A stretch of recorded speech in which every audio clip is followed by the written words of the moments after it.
दोस्तों, क्या एक पुराना और फटा हुआ कोट किसी की किस्मत बदल सकता है? ये कहानी सूरज नाम के लड़के की है, जो कि अपने ही करोड़ों के साम्राज्य का वारिस था। लेकिन उसे एक गैरेज में गुलाम बनाकर रखा गया था। आखिर उस कड़कड़ाती ठंड में मिले पुराने कोट की खुफिया जेब में ऐसा क्या छिपा था, जिसे देखते ही उसके अत्याचारी चाचा के पैरों तले जमीन खिसक गई। इस कहानी का अंत आपको ये सोचने पर मजबूर कर देगा कि किस्मत कब और कैसे पलट जाए, कोई नहीं जानता। तो चलिए दोस्तों, कहानी को बिना देर किए शुरू करते हैं। मेरा नाम सूरज है। मैं एक ऐसा अनाथ लड़का था जिसकी जिंदगी की कीमत सड़क पर पड़े पत्थर से भी कम थी। मेरे माता पिता एक बहुत बड़े और अमीर खानदान से थे, लेकिन एक भयानक कार हादसे ने मुझसे मेरा बचपन और मेरी खुशियां छीन ली थी। उस दिन को मैं कभी नहीं भूल सकता, जब मैं सिर्फ 11 साल का था। हम लोग एक शादी से लौट रहे थे। रात का समय था और राजमार्ग पर घना कोहरा था। अचानक सामने से एक ट्रक आया और हमारी गाड़ी से टकरा गया। मेरे पिता ने आखिरी पल में मुझे पीछे की सीट पर धकेल दिया, जिससे मैं बच गया। लेकिन मेरे माता पिता वहीं मौके पर ही चल बसे। मेरे पिता रविंद्र कुमार बहुत बड़े बिजनेसमैन थे। उनकी कंपनी शहर की सबसे बड़ी ऑटोमोबाइल कंपनी थी। उनके पास गैरेज, शोरूम और कई प्रॉपर्टीज थी। लेकिन उनकी मौत के बाद मेरे चाचा रमन ने सारी जायदाद पर कब्जा कर लिया। चाचा ने कोर्ट में मुझे नाबालिग बताकर खुद को मेरा गार्डियन घोषित करवा लिया और धीरे धीरे सब कुछ अपने नाम कर लिया। शुरुआत में चाचा ने दिखावे के लिए मुझे घर में रखा, लेकिन जैसे जैसे महीने बीते उनका व्यवहार बदलता गया। पहले मुझे अलग कमरे से निकालकर नौकरों के क्वार्टर में भेज दिया, फिर स्कूल से निकाल दिया और अंत में मुझे शहर के बाहरी इलाके में एक पुराने गैरेज में फेंक दिया। गैरेज एक वीरान इलाके में था, जहां आसपास झाड़ियां और खंडहर थे। दिन में वहां गाड़ियां ठीक होती थी और रात में सन्नाटा छा जाता था। मैं वहां एक गुलाम की तरह काम करता था। सुबह 5 बजे उठना पड़ता था और रात के 10-11 बजे तक काम चलता था।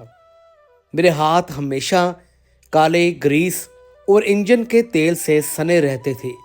मेरे कपड़े चिथड़े बन चुके थे और मेरे शरीर से हमेशा पसीने, मिट्टी और मोबिल ऑयल की मिली जुली बदबू आती रहती थी। चाचा रमन और उनका बेटा विकी मुझे इंसान नहीं समझते थे, बल्कि एक मुफ्त का नौकर समझते थे। मुझे गैरेज के पीछे एक छोटे से टीन के शेड में सुलाया जाता था, जिसमें एक फटी हुई चटाई और एक पुराना कंबल था जो कि बदबू मारता था। ठंड में वहाँ हवा सीधे अंदर आती थी और मेरे दांत किटकिटाते रहते थे। गर्मी में वह शेड तवे की तरह तपता था और अंदर घुटन हो जाती थी। खाने के नाम पर मुझे पास के ढाबे की बची हुई जली रोटियां और पानी जैसी दाल मिलती थी। कभी कभी तो वह खाना इतना बासी होता था कि उसमें से बदबू भी आती थी, लेकिन मेरे पास कोई भी चारा नहीं था। भूख से पेट में आग लगती थी तो मैं वही खाना खा लेता था। विकी, जो कि मुझसे सिर्फ 2 साल बड़ा था, लेकिन उसकी हरकतें किसी गुंडे जैसी थी। वह अक्सर अपने अमीर और बिगड़ैल दोस्तों को गैरेज में लाता था और सबके सामने मुझे बेइज्जत करता था। मुझे गालियां देता था, चप्पल से मारता था, ताकि वह अपने दोस्तों के सामने अपनी हेकड़ी दिखा सके। कभी कभी वह मुझे कुत्ते की तरह भौंकने के लिए कहता था और मेरे मना करने पर मुझे इतना मारता था कि मेरे शरीर पर नीले निशान पड़ जाते थे। मैं चुपचाप सब सहता रहता था क्योंकि मेरे पास जाने के लिए कोई भी जगह नहीं थी। ना ही जेब में एक पैसा था और ना ही कोई रिश्तेदार था जो कि मेरी मदद करता। लेकिन कहते हैं ना कि हर काली रात के बाद सवेरा जरूर आता है और अंधेरे से पहले सुबह सबसे ज़्यादा काली होती है। मेरी ज़िंदगी में वह सवेरा एक तूफ़ानी शाम को आया जब मुझे लगा था कि अब मैं इस नर्क से कभी नहीं निकल पाऊंगा। दिसंबर का महीना था और कड़ाके की ठंड पड़ रही थी। आसमान में काले बादल छाए हुए थे और ठंडी हवाएं चल रही थी। रुक रुक कर बारिश हो रही थी और कोहरा इतना घना था कि 10 कदम आगे कुछ दिखाई नहीं देता था। गैरेज बंद करने का समय हो गया था। मैं शटर गिराने ही वाला था कि तभी सड़क पर एक बहुत महंगी और शानदार लाल रंग की स्पोर्ट्स कार आकर रुकी। वह कार इतनी खूबसूरत और चमकदार थी कि गैरेज की गंदी और तेल से सनी दीवारों के सामने ऐसी लग रही थी जैसे कोई हीरा कीचड़ में पड़ा हो। कार का अगला टायर बुरी तरह से फट चुका था और पूरी तरह से पिचक गया था। ड्राइवर सीट का दरवाज़ा धीरे से खुला और उसमें से एक लड़की बाहर उतरी, जिसे देखते ही मेरी सांसें अटक गई और धड़कनें तेज़ हो गई। उसका नाम अंजलि था, जो कि शहर के सबसे बड़े मशहूर वकील और पूर्व न्यायाधीश राजेंद्र मेहरा की इकलौती बेटी थी। मैंने अखबारों में उसकी तस्वीरें देखी थी जब वह किसी चैरिटी इवेंट या पार्टी में जाती थी, लेकिन असल में उसे देखना बिल्कुल अलग ही अनुभव था। अंजलि की खूबसूरती ऐसी थी कि चांद भी उसके आगे फीका लगे। उसने एक गहरे नीले रंग की डिज़ाइनर ड्रेस पहन रखी थी जो कि उसके गोरे चमकते हुए रंग पर और भी निखर रही थी। उसके घने काले बाल कंधों तक लहराते हुए थे और हवा में उड़ रहे थे। उसकी बड़ी बड़ी भूरी आंखों में एक अजीब सी कशिश और गहराई थी। उसके चेहरे पर हल्का सा मेकअप था जो कि उसकी खूबसूरती को और भी निखार रहा था। उसके गले में हीरे का नेकलेस चमक रहा था और कानों में झुमके झिलमिला रहे थे। वह जब चलती थी तो उसकी ऊंची हील्स की आवाज़ खट खट करके पूरे गैरेज में गूंजती थी।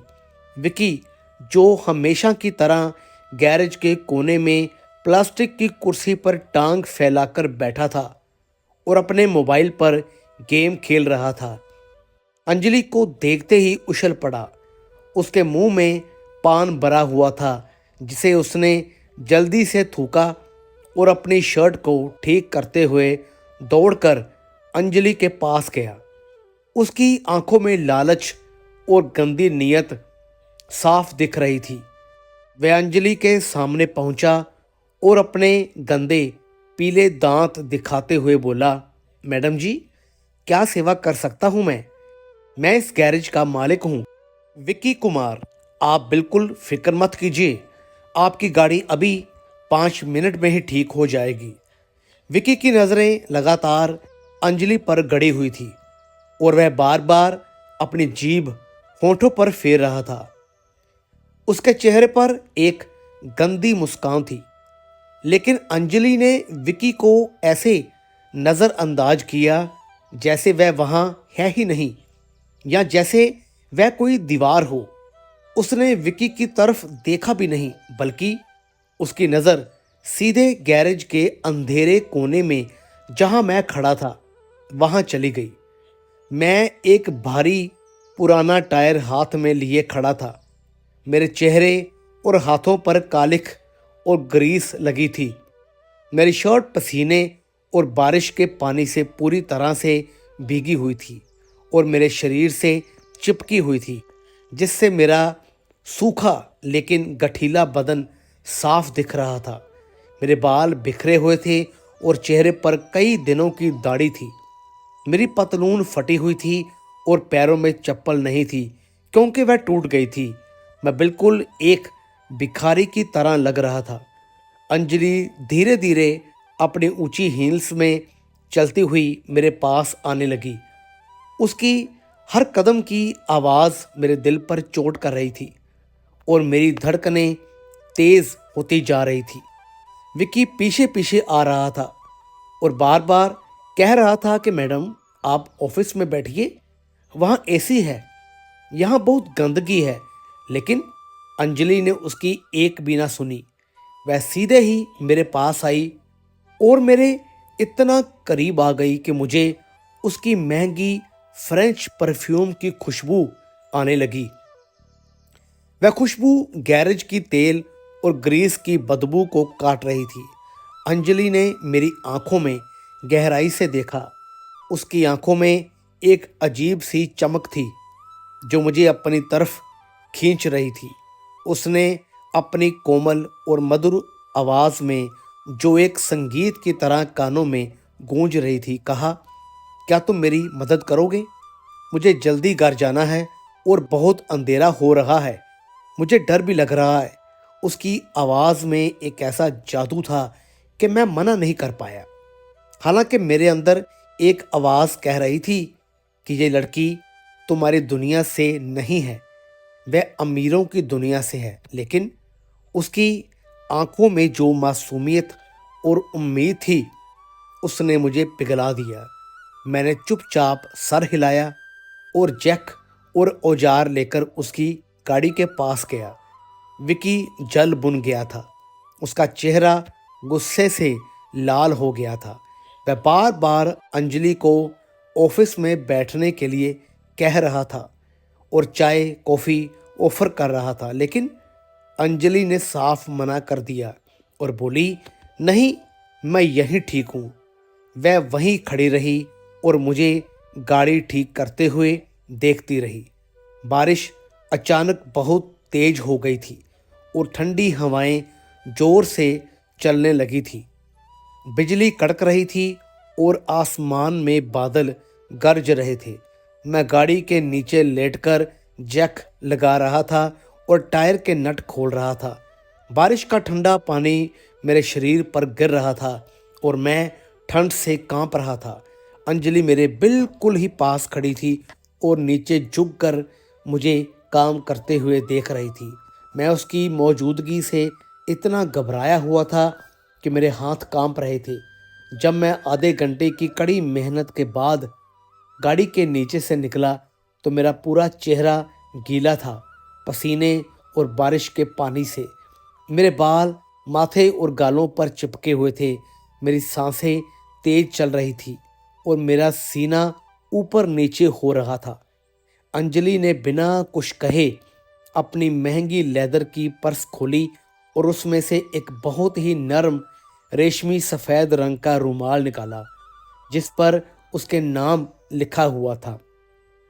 अंजलि ने धीरे से झुककर अपने कोमल हाथों से मेरे माथे का पसीना और बारिश का पानी पोंछना शुरू किया। उसका छूना इतना कोमल था जैसे किसी परी ने छू लिया हो। मेरे रोंगटे खड़े हो गए। मेरे गंदे और चेहरे पर उसके मखमली हाथ का एहसास किसी जादू जैसा था। मैंने पूरी जिंदगी में किसी का ऐसा प्यार भरा स्पर्श नहीं महसूस किया था। हमारी नज़रें मिली और उस एक पल में सब कुछ रुक गया। गैरेज का शोर, बारिश की आवाज़ और विकी की चिल्लाहट, सब कुछ गायब हो गया। बस मैं और अंजलि थे और हमारे बीच एक रिश्ता बनता जा रहा था। अंजलि ने बहुत धीरे से मुस्कुराते हुए पूछा, तुम्हारा नाम क्या है? मैंने डरती हुई आवाज़ में कहा, सूरज। मेरा नाम सूरज है। उसने फिर से मुस्कुराते हुए कहा, नाम तो सूरज है, लेकिन तुम इस अंधेरे गैरेज में क्यों जी रहे हो? तुम्हारी आंखों में तो बहुत दुख दिखाई देता है। उसकी एक बात ने मेरे दिल को छू लिया। मेरी आंखों में आंसू आ गए, लेकिन मैंने उन्हें रोक लिया। मैं कुछ बोल नहीं पाया। बस चुपचाप उसकी तरफ देखता रहा। गाड़ी ठीक हो गई और अंजलि ने अपना पर्स निकाला और मुझे पैसे देने की कोशिश की, लेकिन मैंने दोनों हाथ पीछे करते हुए मना कर दिया। मैंने कहा, नहीं मैडम, मुझे पैसे नहीं चाहिए, आप जाइए। अंजलि ने जोर देकर कहा, लेकिन तुमने इतनी मेहनत की है, ये तुम्हारा हक है। लेकिन मैंने फिर भी मना कर दिया तो अंजलि ने पैसे वापस पर्स में रखे और गाड़ी में बैठने से पहले उसने मेरे हाथ को अपने दोनों नर्म हाथों में कस कर दबाया। उसकी उंगलियों का स्पर्श ऐसा था जैसे करंट दौड़ गया हो। उसने मेरी आंखों में देखते हुए धीरे से कहा, मैं वापस आऊंगी सूरज, तुम मुझे याद रहोगे। और वह अपनी गाड़ी में बैठकर चली गई। उसकी गाड़ी की लाल लाइट्स धीरे धीरे अंधेरे में गायब हो गई, लेकिन मेरे दिल में वह हमेशा के लिए बस गई थी। उस रात मुझे बिल्कुल नींद नहीं आई। मैं अपने टीन के शेड में पुरानी चटाई पर पड़ा पूरी रात करवटें बदलता रहा और अंजलि का चेहरा, उसकी आवाज़, उसकी मुस्कान और उसके हाथों का स्पर्श मेरी आंखों और दिमाग में घूमता रहा। मुझे बार बार उसकी बात याद आ रही थी कि वह वापस आएगी, लेकिन मेरे दिल का एक कोना कह रहा था कि ये सब सपना है। वह इतनी अमीर और खूबसूरत लड़की है, वह दोबारा मुझ जैसे गरीब, गंदे और अनपढ़ मैकेनिक को क्यों याद रखेगी। शायद वह सिर्फ दया दिखा रही थी, लेकिन मैं गलत था। अंजलि अगले दिन शाम को फिर आई। इस बार वह अपनी काली रंग की दूसरी गाड़ी में आई थी। उसने बहाना बनाया कि उसकी गाड़ी के टायर में हवा कम है और उसे भरवाना है। विक्की फिर से उसके पीछे पड़ गया, लेकिन अंजलि ने साफ कह दिया कि वह सिर्फ सूरज से ही काम करवाएगी, क्योंकि सूरज अच्छा काम करता है। विक्की का चेहरा देखने लायक था। वह गुस्से से लाल हो गया था, लेकिन अंजलि के पिता के नाम और ताकत के आगे वह कुछ बोल नहीं पाया।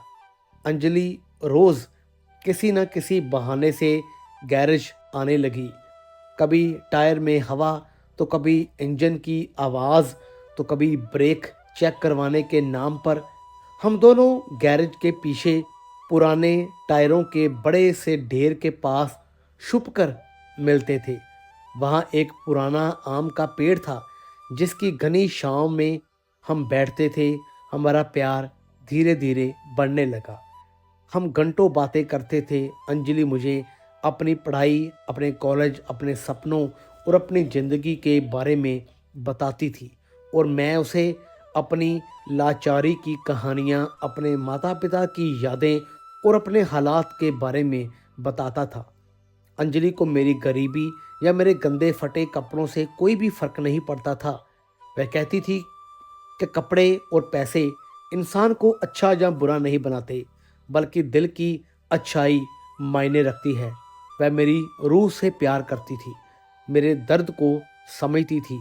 वह अक्सर अपने घर से मेरे लिए खाना लाती थी, गर्मा गर्म रोटियां, सब्जी और मिठाई जो उसके घर पर बनती थी। वह अपने हाथों से मुझे खिलाती थी और खुश होती थी जब मैं खाना खाता था। एक दिन दोपहर के वक्त गैरेज में कोई नहीं था। चाचा और विकी पास के ढाबे पर खाना खाने गए थे। बाकी मजदूर भी खाना खाने चले गए थे और बाहर बहुत तेज बारिश हो रही थी। तेज हवाएं भी चल रही थी और आसमान बिल्कुल काला हो गया था। अंजलि भीगी हुई हालत में गैरेज में आई। उसके कपड़े पूरी तरह से गीले थे और उसके शरीर से चिपके हुए थे। उसके बाल चेहरे पर बिखरे हुए थे और वह ठंड से कांप रही थी।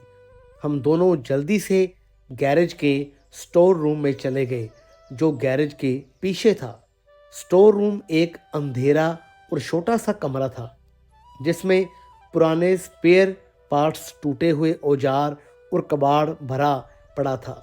दीवारों पर जाले लगे थे और फर्श पर धूल थी, लेकिन हमारे लिए वह कमरा किसी महल से कम नहीं था, क्योंकि वहाँ हम अकेले थे, दुनिया से दूर, सिर्फ हम दोनों। अंजलि पूरी तरह से भीगी हुई थी। उसकी नीली ड्रेस उसके शरीर से चिपकी हुई थी और वह ठंड से बुरी तरह कांप रही थी। उसके होंठ नीले पड़ रहे थे। मैंने अपनी एक पुरानी मैली चादर जो के कोने में पड़ी थी उसे उठाया और अंजलि को उड़ाने की कोशिश की, लेकिन अंजलि ने मेरा हाथ पकड़कर मुझे रोक दिया। उसने धीरे से दरवाजा अंदर से बंद किया और कुंडी लगा दी। फिर वह धीरे धीरे मेरे पास आई। कमरे में बहुत ही अंधेरा था। सिर्फ दीवार में लगी एक छोटी सी खिड़की से बाहर की बिजली की चमक अंदर आ रही थी और कमरे को एक सेकंड के लिए रोशन कर देती थी। अंजलि ने मेरे चेहरे को अपने दोनों ठंडे हाथों में थामा और मेरी आंखों में बहुत गहराई से देखा। उस पल कमरे में कोई शब्द नहीं थे, बस हमारी भारी और तेज होती सांसों की आवाज थी और बाहर बारिश की तेज आवाज। अंजलि बहुत धीरे से मेरे करीब आ रही थी। उसकी सांसें मेरे चेहरे पर पड़ रही थी और धीरे से उसने कहा, सूरज, मुझे बहुत ठंड लग रही है, प्लीज़ मुझे अपनी बाहों में संभालो, मुझे गर्मी चाहिए, मैं तुम्हारे बिना एक पल भी नहीं रह सकती। मैंने उसे अपने सीने से लगा लिया और उसका सर मेरे कंधे पर था। हम दोनों के बीच अब एक अजीब सा आकर्षण पैदा हो रहा था। मैं उसकी धड़कनें महसूस कर सकता था जो बहुत तेज चल रही थी। अंजलि ने अपना चेहरा उठाया और मेरी गर्दन पर बहुत धीरे से प्यार किया। मेरे अंदर एक तूफान आ गया। मेरे पूरे शरीर में एक अजीब सी सिहरन दौड़ गई। हम दोनों ने उस पल सारी दुनिया को भुला दिया। उस अंधेरे, धूल भरे और पुराने कमरे में दो प्यार करने वाले एक दूसरे के बहुत करीब थे।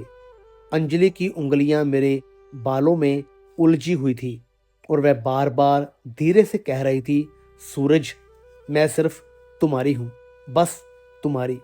चाहे ये पूरी दुनिया हमारे खिलाफ हो जाए, मुझे कोई भी फर्क नहीं पड़ता।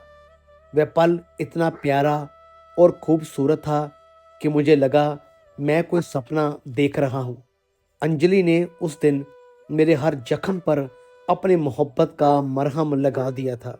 उसने मुझे महसूस कराया कि मैं भी किसी के लिए ज़रूरी हूँ, कि मैं भी प्यार पाने के लायक हूँ।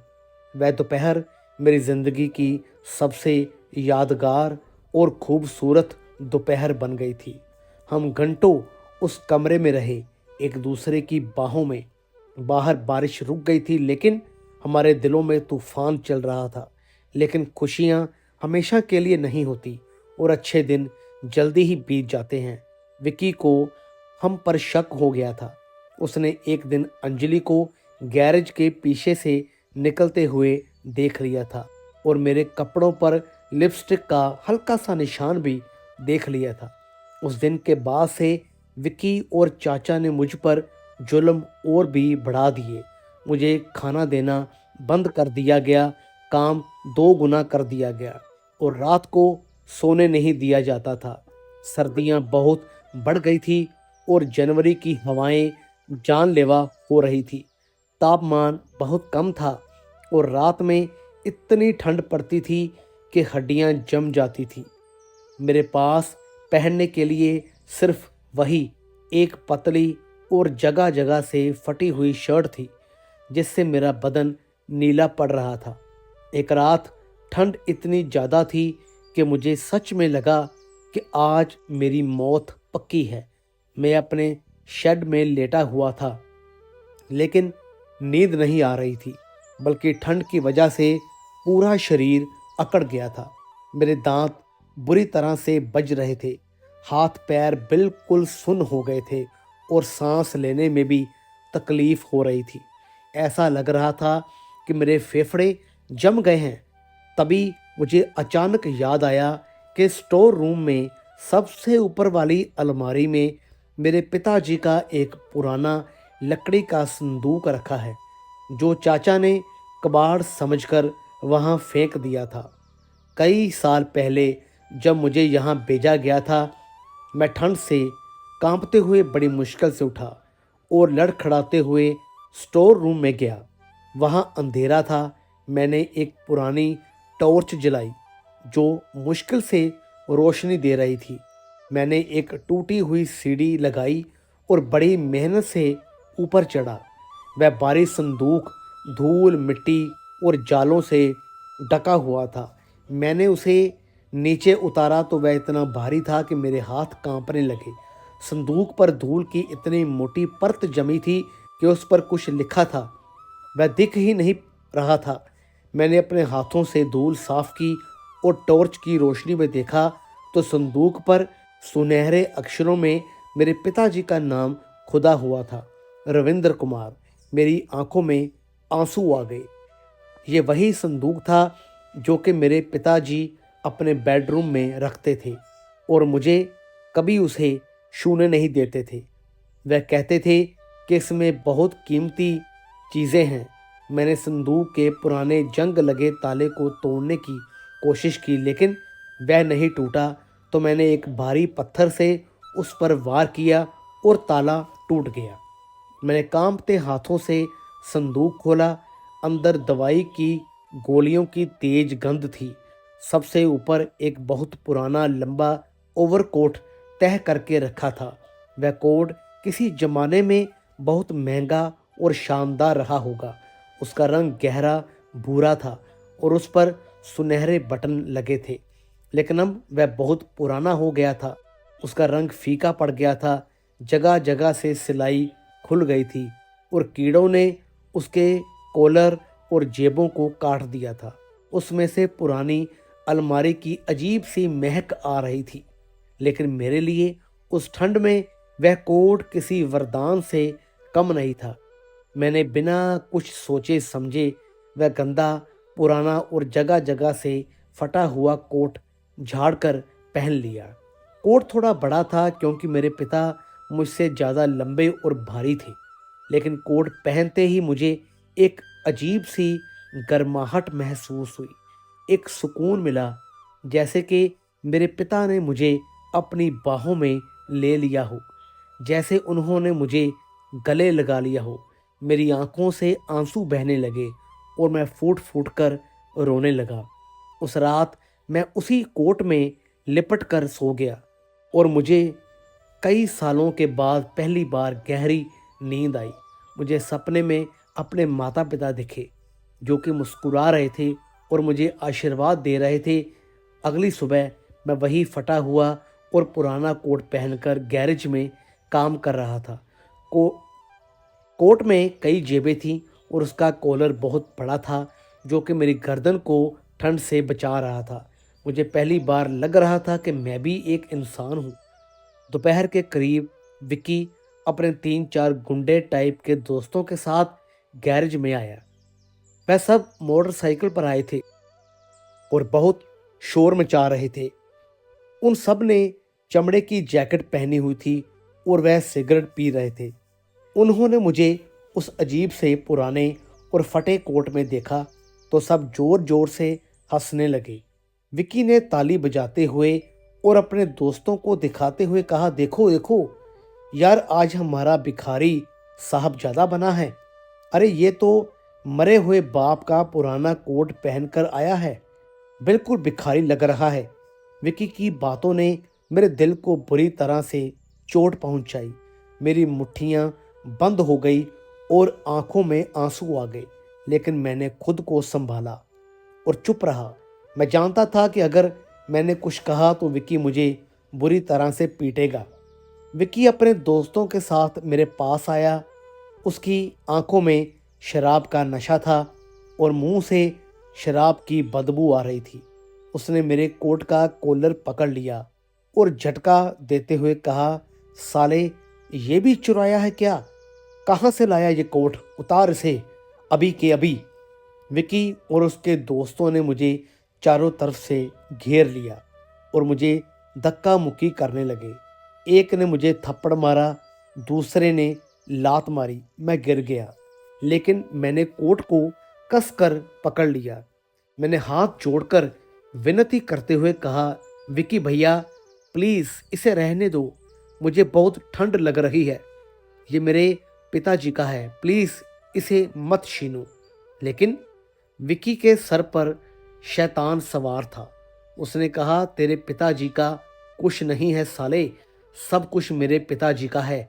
विकी ने मेरे कोट को दोनों हाथों से पकड़ा और पूरी ताकत से खींचा। मैं भी कोट को छोड़ना नहीं चाहता था क्योंकि वह मेरे पिताजी की आखिरी निशानी थी। हम दोनों में जोर की खींचातानी हुई। तभी लड़ाई में कोट की पुरानी कमजोर सिलाई बर्दाश्त नहीं कर पाई और एक तेज फटने की आवाज के साथ कोट का पूरा अंदर का हिस्सा दो हिस्सों में फट गया। बाहरी कपड़ा तो ठीक था, लेकिन अंदर की परत पूरी तरह से फट गई। अस्तर के फटते ही उसके अंदर सिली हुई एक गुप्त जेब, जो बाहर से दिखती नहीं थी, कागज का एक पुराना पीला पड़ा हुआ टुकड़ा बाहर निकलकर हवा में घूमा और जमीन पर गिर पड़ा। वह कागज बहुत ही पुराना लग रहा था और उसे बहुत सावधानी से मोड़ कर रखा गया था। प्लास्टिक की थैली पर भी धूल के निशान थे। ठीक उसी वक्त चाचा रमन एक काली लंबी शेरवानी पहने और चश्मा लगाए गैरेज में आए। वे किसी से फोन पर बात कर रहे थे। जैसे ही कागज जमीन पर गिरा और प्लास्टिक की थैली चमकी, चाचा की नजर उस पर पड़ी। चाचा का फोन हाथ से छूट गया और जमीन पर गिरकर टूट गया। चाचा का चेहरा ऐसे एकदम से सफेद पड़ गया जैसे उन्होंने अपनी मौत देख ली हो। उनके माथे पर पसीना आ गया। हालांकि बाहर बहुत ठंड थी, उनके हाथ कांपने लगे। चाचा उस कागज को देखते ही चीखे, नहीं नहीं, ये नहीं हो सकता, ये यहाँ कैसे? उनकी आवाज में घबराहट, डर और बेचैनी साफ थी। चाचा पागलों की तरह उस कागज को उठाने के लिए दौड़े। उनकी आंखें फटी हुई थी और चेहरे पर डर था। मुझे कुछ समझ नहीं आया कि आखिर एक मामूली से पुराने कागज के लिए चाचा इतना क्यों घबरा गए, इतना क्यों डर गए। लेकिन उनकी हालत देखकर मुझे लगा कि यह कोई साधारण कागज नहीं है। मैंने तुरंत फुर्ती दिखाई और चाचा से पहले झपट कर वह कागज उठा लिया। मेरे हाथ कांप रहे थे। मैंने जल्दी से प्लास्टिक की थैली फाड़ी और कागज को खोला। कागज बहुत पुराना था और उस पर पीले धब्बे पड़ गए थे, लेकिन लिखावट साफ थी। कागज को देखते ही मेरे पैरों तले से जमीन खिसक गई। मेरा दिमाग सुन्न हो गया, मेरी सांसें रुक गई और दिल की धड़कन बहुत तेज हो गई। वह एक बैंक का फिक्स डिपॉजिट सर्टिफिकेट था, एक बहुत ही पुराने और बड़े बैंक का, जिस पर जो रकम अंकों और शब्दों दोनों में लिखी थी, उसे देखकर मुझे अपनी आंखों पर यकीन नहीं हुआ। मैंने 2-3 बार पढ़ा। उस पर 50 करोड़ रुपए लिखे थे और खाता धारक का नाम था मेरे पिता श्री वीरेंद्र कुमार और वारिस में मेरा पूरा नाम लिखा था, सूरज कुमार पुत्र रविंद्र कुमार। सर्टिफिकेट में साफ साफ शर्तों में लिखा था कि यह फिक्स डिपॉजिट 20 साल के लिए बनाया गया था और वारिस सूरज कुमार के 21 साल का होते ही ये पूरी रकम ब्याज समेत, जो कि अब लगभग 75 करोड़ रुपए हो गई थी, उसे मिल जाएगी। और तब तक ये सर्टिफिकेट जिसके पास होगा वही इसका कानूनी मालिक साबित होगा।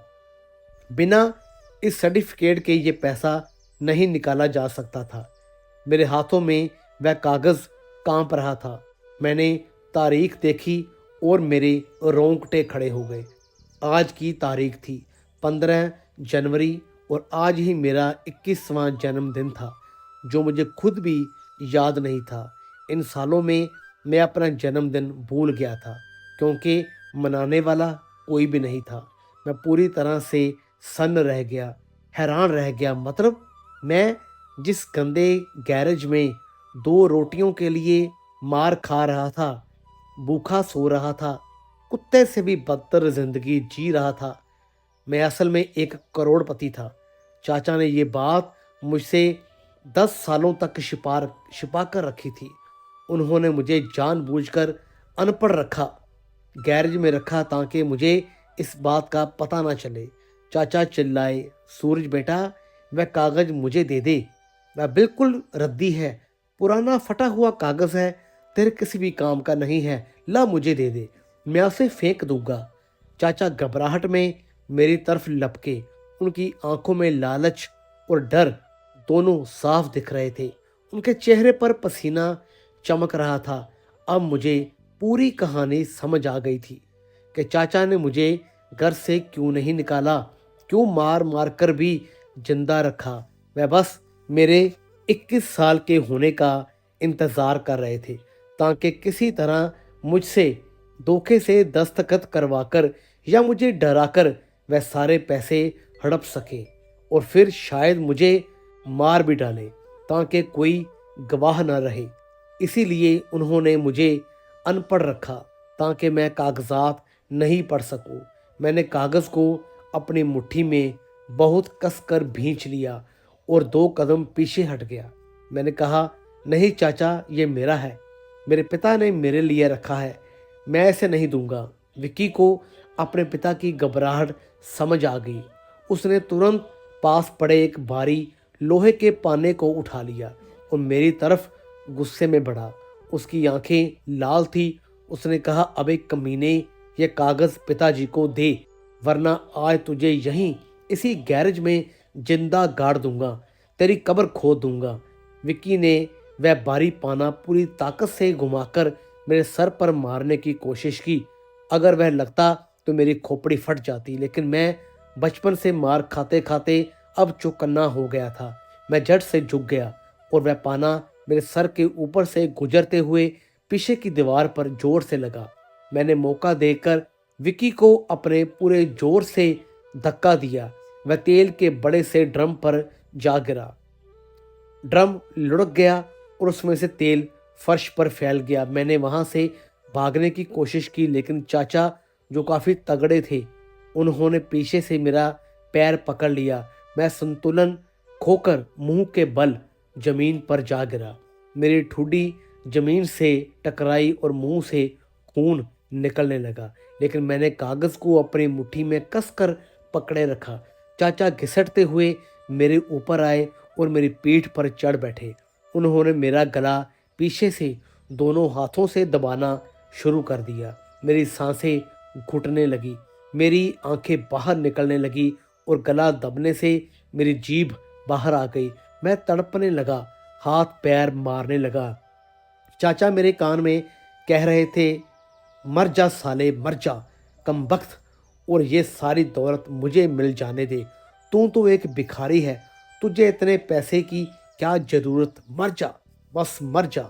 मेरी आंखों के सामने अंधेरा छाने लगा, मेरे कान में सनसनाहट होने लगी। मुझे लगा कि अब मैं मर जाऊंगा, लेकिन तभी मुझे अंजलि का खूबसूरत चेहरा याद आया। उसकी आवाज़ सुनाई दी। उसने कहा था कि वह मेरा इंतज़ार करेगी। मुझे लगा कि अगर मैं आज मर गया तो मेरा प्यार, मेरा हक और मेरा भविष्य सब कुछ खत्म हो जाएगा। मेरे अंदर ना जाने कहां से अचानक एक अजीब सी ताकत आ गई, जैसे किसी ने मुझ में जान फूंक दी। मैंने अपना दाहिना हाथ फैलाया और पास पड़ा एक भारी नुकीला पत्थर उठाया और फिर मैंने पूरी ताकत से पीछे मुड़कर चाचा के हाथ पर वह पत्थर दे मारा। पत्थर चाचा के हाथ पर लगा और उनकी हड्डी में चटकने की आवाज़ आई। चाचा दर्द से चीखे और मेरा गला छोड़कर पीछे हट गए। मुझे मौका मिल गया, मैं उठा। मेरी सांसें तेज चल रही थी, पर मैं लड़खड़ाते हुए गैरेज के शटर की तरफ भागा, लेकिन शटर बंद था। मैंने शटर के नीचे एक छोटी सी जगह देखी जो चूहों के लिए बनाई गई थी। मैं उस जगह से रेंग कर बाहर निकलने की कोशिश करने लगा। मेरी पीठ में शटर की धार लग रही थी और खून निकल रहा था, लेकिन मैं किसी तरह रेंग कर गैरेज से बाहर निकल आया और सड़क पर बेतहाशा दौड़ने लगा। तभी सामने से अंजलि की कार आती दिखाई दी। शायद वो गैराज में मुझसे ही मिलने आ रही थी। उसने मुझे खून से लथपथ देखकर गाड़ी रोकी। मैं दौड़कर उसकी गाड़ी में बैठ गया और हम सीधे पुलिस स्टेशन गए। अंजलि के पिता जज थे, इसलिए पुलिस ने तुरंत ही कार्रवाई की। पुलिस ने चाचा और विक्की को गिरफ्तार कर लिया और उन्हें उनके किए की सजा मिली। कोर्ट ने सारी जायदाद और वह 50 करोड़ रुपए मुझे सौंप दिए। आज मैं शहर का सबसे बड़ा आदमी बन गया हूँ और अंजलि मेरी पत्नी है। हम बहुत खुशी से रह रहे हैं। मैंने उस पुराने गैरेज को तोड़कर वहाँ अनाथ बच्चों के लिए एक स्कूल और घर बनवा दिया है, ताकि किसी और बच्चे को मेरी तरह दुख ना सहना पड़े। सच्चाई परेशान हो सकती है लेकिन हार नहीं सकती, और बुरे काम का नतीजा हमेशा बुरा ही होता है। तो दोस्तों, कैसी लगी आपको ये कहानी? वीडियो अच्छी लगी हो तो लाइक करें, शेयर करें, चैनल को सब्सक्राइब ज़रूर करें। तो मिलेंगे फिर से एक और नई दिलचस्प कहानी के साथ। तब तक के लिए गुड बाय।